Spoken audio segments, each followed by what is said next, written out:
So you want to make a move abroad, but you're not satisfied with the progress you're making. Well, stay tuned because in this video, I'm going to share with you 2 reasons that might be the case.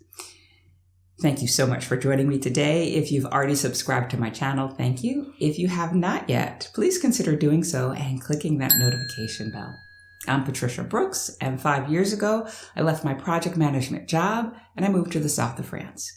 And I really wasn't sure what I was going to do professionally, but I knew I needed a break. Well, 2 years ago, I figured that out. And that professional aim is to help single women who want to move abroad confidently and sustainably do so.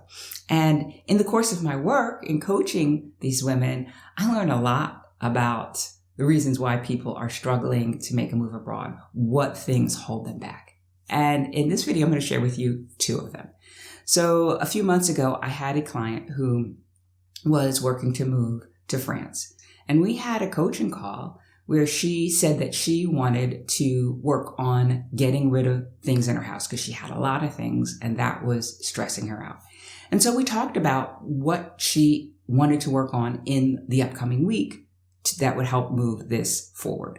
And she talked about 4 particular items that she wanted to work to get listed or sold in the course of the next week. And we talked about when she would, take pictures of the items, when she would post the items, what would be the trigger for her to stop doing something else so that she could focus on doing this work, all the things that would help her be successful in getting this job done. Well, a week later, we met for our normal call, and I asked her how things went with that. And she said, well, not so good. I did manage to post one of the items on a site and get some people interested, but the other 3 items I really didn't do anything with. And I'm like, well, congratulations on posting that one item and getting some bites on that. That is definitely a win. And help me understand what happened with those other 3 items that you said you were going to post or get rid of. And she said, well, to be quite honest with you, I was working on something else to help me make this move abroad. And I didn't share this with you because I was a little bit embarrassed because I've been working on this for so long that I wanted to get a little further along before I brought this to our coaching calls for accountability. And that was that she is standing up an art business, an online art business that she wants to be the way that she lives and is supported when she's living abroad. And so while she had committed to doing these 4 things, she was actually doing some other things over here for something that was to help her move abroad, but for which she was a little bit embarrassed to bring to my attention. Okay? So now, we all have been there. I know I have. I know when I was losing weight, I was going to Weight Watcher meetings. There would be weeks where instead of losing, I gained. And I was really tempted to not go to that meeting that week and weigh in, but wait till the following week until I had lost that weight and then some, right? And that was a pattern with a lot of people at Weight Watchers who would put on weight and would not go back to meetings that would help support them move forward until they had lost the weight. And then 6 months, 9 months, a year later, they were signing back up for Weight Watchers because they had let it completely drop because, well, they hadn't been able to do it on their own. So I know the feeling. I know how it is. And thing number 1 is prioritization and being honest with your prioritization. Sometimes we work on something that is important to the thing we're going for, a move abroad, but is it pressing?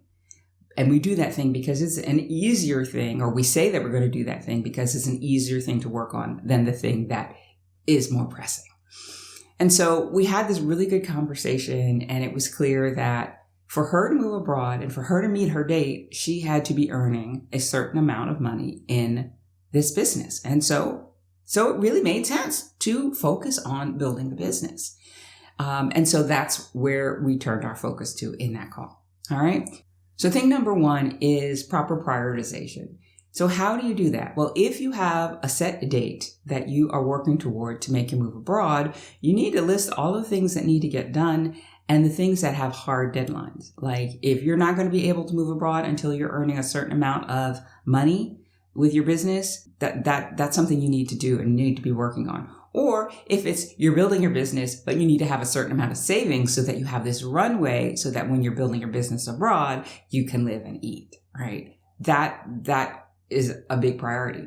Getting stuff out of your house is a big priority too, especially if you have a lot of things. However, you might be able to call 1-800-GOT-JUNK or some other junk service and, in a couple days' time, have everything gone, right? So it's really looking at what needs to be done. What are the things that would delay your move if you don't get it done, and get going on those things while working on some other things in the background, but focusing on getting the main things done. So it's oftentimes easier said than done because we aren't always honest sometimes, and sometimes other people can derail our focus on our priorities. So but that's how you do it. Okay. So thing number 2 has to do with something that is really internal to how we see ourselves. And that is self-identity. How do you see yourself? In order to have success in making a move abroad, you have to see yourself as the kind of person who moves abroad confidently and sustainably, right? In order for things to really take up momentum and get you going. Okay. So this very same client who is now more focused on building this art business is coming to the coaching calls and is saying, I want to work on this aspect of my business, or I want to work on that aspect of my business, right? And so as we were having our conversation that day, she said, well, I was an artist years ago, and then she went on to say some other things. And I had to say, oh, wait, hold up. Wait a minute. Did you hear what you just said? And she's like, no, I didn't. I said, you said, I was an artist. And I said, well, the business that you're building is an art business, right? Does that mean that you need to be an artist now? And she's like, yeah. I said, okay, so there's a disconnect between how you see yourself now and how you're going to need to see yourself to be a successful art business owner. And she's like, yeah, I guess so. She really wasn't bought into the idea that the self-identity played a huge, huge role in her making better progress and earning the income that she needs to make this move abroad. So over the course of several more sessions, she was able to kind of have a shift in her energy and how she saw herself. And she also saw a corresponding movement of things falling into place for her, for things being easier for her to work on instead of feeling hard. All right. And when things are easier to work on, we work on them, we get them done, and, more things start to fall into place. All right. So that's the second thing, is having a belief that you are the kind of person who does the thing you're going for. And if you don't have that, it's going to feel harder. And it may even feel like you're pushing things, trying to make things happen. Okay. So I shared a little bit about how you can prioritize more effectively, but how do you become the kind of person who sees yourself as a successful art business owner or somebody who makes a move abroad confidently and sustainably? Well, what is necessary is a little bit of research to find people who have done the thing you're going for and learn a little bit more about them and what their characteristics are, what their traits are, what their habits are, what they believe, and list all of those characteristics, their beliefs, their thought patterns. And then right next to it, look and write down the characteristics, traits, beliefs that you have that are in alignment with that kind of person. And you may even have conversations with these people to kind of pick their brains to see what it takes to do what you want to do.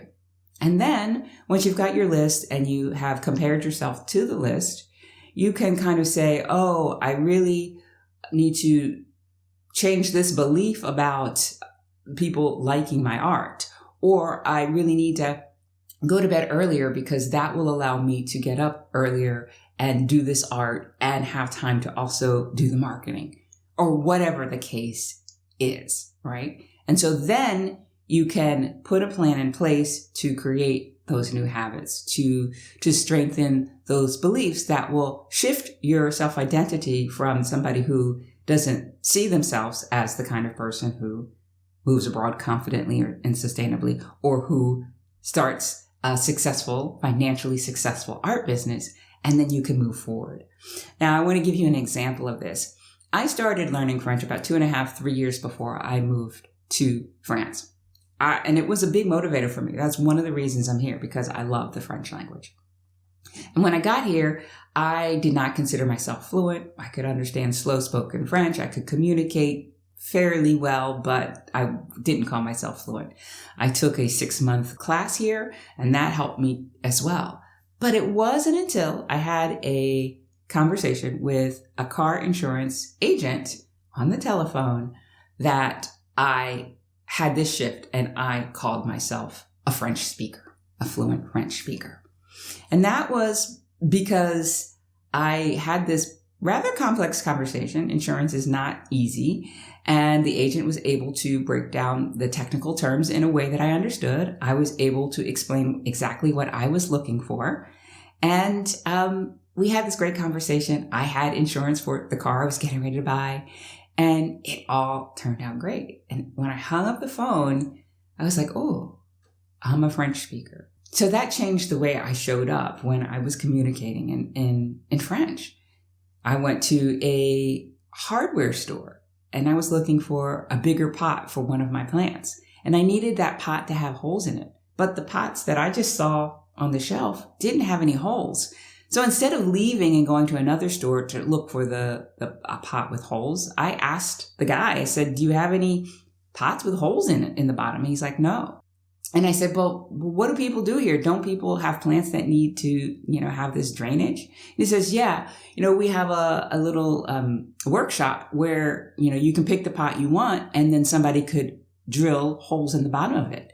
And it's right up front by the cash registers. And I'm like, oh, okay, I didn't know that. Great. So I got the pot I wanted. I took it over to this little workshop, this little workbench, and somebody drilled holes into these pots. And I didn't have to go searching high and low, right? So that is how identifying as somebody who does the thing that you're going for acts. They act in a different way, and as a result, they have different results. Things start to fall into place for them, okay? So that's how important this is. Now, you still may be saying, okay, Patricia, I get the prioritization piece. That's pretty cut and dry. And on a logical level, I hear what you're saying about self-identity and how I need to see myself as the kind of person who does the thing I'm going for. But how? How can I do this? Well, if that's your question, I'd love to have a conversation and talk to you about your plans to move abroad, where you feel stuck, how you might be able to shift your self-identity, and if working with me could help you get there sooner. So I'm going to put a link to my calendar in the description where you can find time for us to talk, and I look forward to that conversation. Now, that is all I have for you today. If you enjoyed this video, please give it a thumbs up, share it with your friends, subscribe if you have not already, and I will see you again next time. Bye for now.